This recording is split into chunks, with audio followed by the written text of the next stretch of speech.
I'm Renata Duma, interview coach.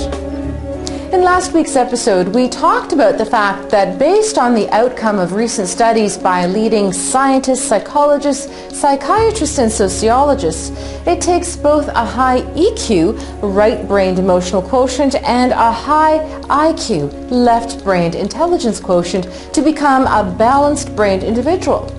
And that one must become a balanced-brained individual who is able to communicate effectively if one wants to be personally and professionally successful in today's economy and beyond. Though it may seem that I'm digressing from talking about interviewing skills, I'm really not. I'm talking about fundamental concepts that need to be thoroughly understood and imbibed if any of the exercises that I have to offer you are going to make any sense or have any effect. So please, bear with me and allow me to explain further.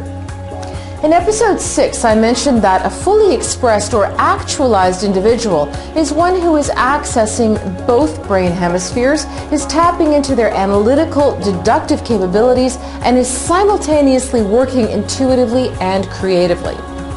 Such a person has become a balanced-brained individual, and it is only by balancing the left and right hemispheres of the brain, by becoming aware of and accepting one's innate and abundant capabilities, that one can truly be effective and receptive, empathetic at the same time.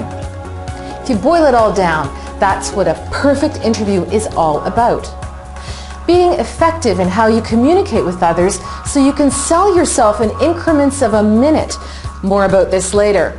This also includes your visual appearance, manner of speaking or flow, confidence, preparedness for the technical aspects of the interview, and being receptive. You must be receptive to the interviewer, to their questions, their manner of communicating, their vocal intonations, facial expressions, and their comportment. If any of these aspects are lacking, you will not be able to sell yourself, communication will be unsuccessful, and you cannot expect to have a successful interview. Remember, it takes a balanced brain to make a balanced individual, and it takes a balanced individual to achieve a perfect interview. At the end of the day, there can be no yin without a yang. And how does one go about achieving a balanced brain? I'll explain that in detail in upcoming episodes. In the meantime, keep your eyes peeled and observe how any friend or colleague you admire or respect communicates with others. Make notes and take some mental pictures. Keep them handy. I promise they'll serve you well in achieving your perfect interview.